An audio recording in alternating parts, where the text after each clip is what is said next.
Hello, everybody. Welcome to Lights, Camera, DJs, The Is podcast. I'm here with our social media coordinator today, Carmen. Hi, Carmen. Say hi to everybody. Hey, everyone. Hey, all right. And we are here today to talk about social media and how it could work into your big day. So that's why I brought Carmen, because she's our social media expert, and she actually just wrote a blog post about this. So we're going to cover that, and then we'll let you know how you can find that blog post.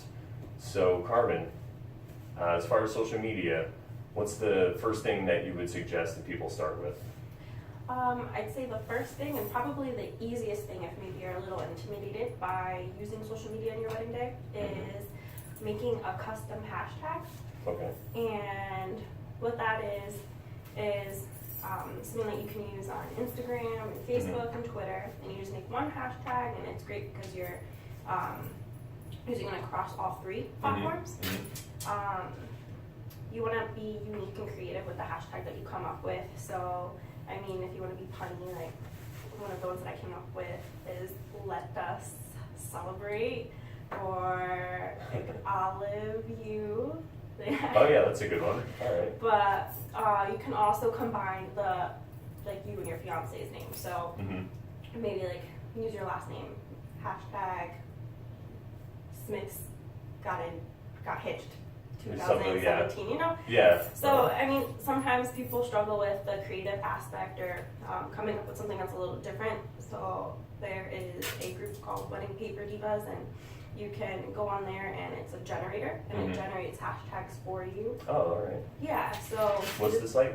Wedding Paper Divas. Okay, is it weddingpaperdivas.com, or you just put that into Google? If you just put that into Google, Okay. you put Wedding Paper Divas hashtag generator. It should Oh, come gotcha. up. Okay, all right. Yeah, so... Yeah, I've seen some funny ones before, just to give people an idea. Like, if you're the last name, I don't remember what the last name was, but say it was Finch, it's like finally a Finch, or finally got hers. There's a bunch of different things you could do. So yeah, that's a good idea though. I didn't know there's a hashtag generator that you can go to. That's pretty cool. Yeah, I mean, I actually plugged in my name just to see what would come up. I thought it was funny, but you just answer a few questions about yourself, your fiance, and then your wedding date, and it gives you such a long list. You just go through and you pick the one that you like the best. And my favorite part about it is you want to make sure that the hashtag that you're using isn't already in use. You want to make sure that it's original, so when you look up the hashtag on Instagram, you're not getting pictures of somebody else's family. Or, you don't want to mix it. Yeah, and even if somebody did use it, maybe if they used it like 4 years ago or something, you want to check and make sure that's all. Exactly. Yeah. So the great part is, through Wedding Paper Diva, you can check the availability of the hashtag, like your preferred hashtag, and I really like that. It's convenient, and you can look on Facebook, Instagram, and Twitter just directly through there. And then, I mean, with hashtags, you want to make sure that you let your guests know that you have a custom hashtag, and that's where the fun part comes in. You could maybe make a little note and put it in the program, or a sign at the ceremony site or the reception site. It's all based on preference. Yeah, I've seen little kind of like chalkboard signs with them before, or any different kind of signs. You're right, it's a good thing to put right when your guests are coming in. And it's something you can also let your DJ know, because then your DJ or MC can announce that also. That's something that I've done a bunch of times. Awesome. What other, is that it for, that you have for hashtags? Yeah, I mean, it's pretty it's pretty easy, yeah, right. So if that's something that you're interested in, I'd suggest starting there. Okay. It's probably the least intimidating. Yeah, and then once you get there, then you can get going, because then you have your hashtag, and then you can go. So what's the next thing that you would suggest that people look at and do? If you're feeling a little crazy, you can... We always are here at Lights, Camera, DJs. You can set up Snapchat geofilter. Oh, okay. So for anybody who doesn't know much about Snapchat or what a geofilter even is, it's just a picture and video overlay, and it can be accessed in certain locations. So if you are having your wedding at Cascade, you can have a location that says at Cascade. Gotcha. And just throw it over your picture so everybody knows where you are. But I've seen brides and grooms make their own geotag, so it says maybe their names and the date that they're getting married, and they let everybody know, like, hey, we made custom geotags and you can use this, and send out a snap letting everyone know you're at our wedding to celebrate. The cool part is you can either have a graphic design person make them if you are really specific with what you want, but it's as simple as going to Snapchat's homepage and you click create geotag, and you can just use templates from there, or you can use the knot as another really good alternative if you want. Oh, they just have use a Snapchat pre-made filters, template. pre-mades, okay. And for the people who are listening that have no idea what Snapchat or any of this is, Snapchat is just a social media site. You can check it out. And what a geofilter is, in plain English, it's basically when you go to take a picture of somebody, it's just a border or an outline, and it can have their name, it can have a whole bunch of things. I would say Google and check it out. And what you already said, but just to put it into like plain English for people who have no idea, and geofilter means that so you'll only have it at your event. So while you're at your event, so they come to your wedding and they open up Snapchat, it'll be one of the available filters, but only in that geographical location. So if they leave your wedding, it won't pop up. Just to give people an idea, a quick explanation. Yeah, I mean, I like to explain it too. It's just like a funny filter. Yeah. You've seen the dog Yeah, going around. Yeah. So it just has some words on it. Yeah, exactly. Okay. And what would be next on your blog post that you were talking about? So I'm not really sure how common this is, but I have seen some people do it.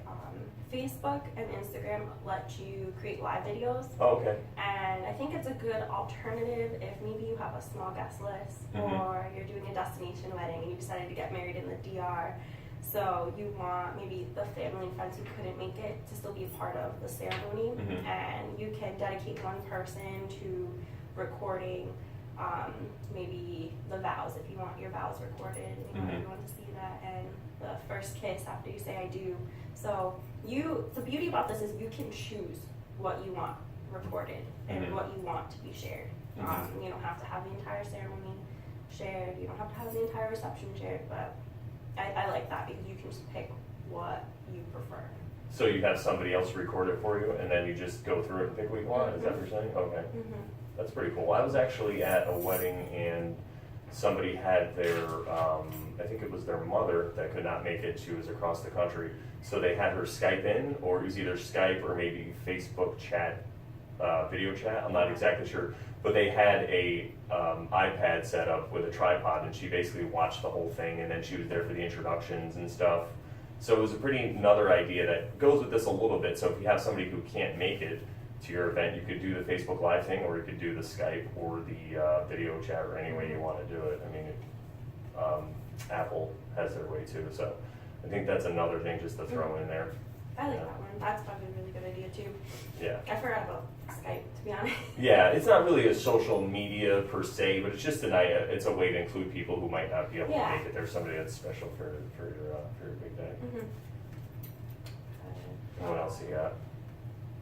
So I think one of the biggest fears that brides and grooms have is, do I really want all of my wedding on social media? Yeah. Or if I'm a bride and I'm getting ready, I don't want anyone to see my dress before I walk down the aisle. So, I mean, the best advice that I can give is just be mindful that, you know, your guests do want to help you celebrate, and maybe their way of helping you celebrate is via a tweet or an Instagram post. So by being aware of that, you can kind of plan how you want social media to be used at your wedding, and you can let your bridal party know beforehand that you don't want any pictures or videos taken, so there's no spoiler alerts about what you're wearing or any maybe surprises that you have. So. Yeah, that's definitely a good idea, great advice, something that you should think about, because there's so many things on your big day that you have to worry about. You know, this is something that definitely could get forgotten, and then when it's too late, people already see your picture up there of you in the dress before you actually walk down the aisle. Yeah. Yeah, definitely.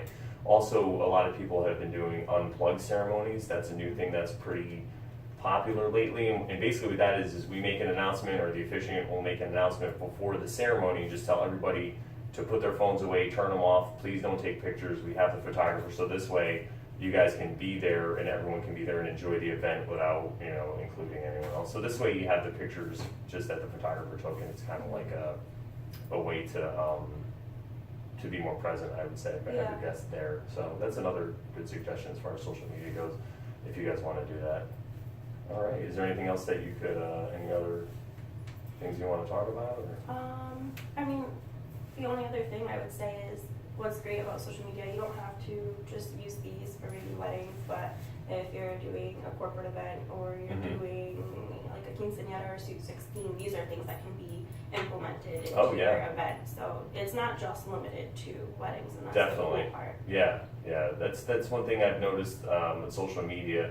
It's really, in the past few years, I mean, it's really starting to take a hold. Everybody that I've seen has a hashtag now. You know, everyone's talking about it. They're doing Snapchat filters. So I think it's just another great way to just include everyone on your big day. You know, so. Yeah. All right. If you guys have any questions about what you heard today, you can send me an email, brandon@lightscameradjs.com. And do you have an email if they have any questions? Yeah, Carmen@lightscameradjs.com. And you can also find all this information in the blog Oh, yeah, on that's the right. website. So Okay. if you go to lightscameradjs.com and then you go to blog, you'll find the blog. It's called #GetSocial. All right, guys. Thanks a lot for listening. See you next time.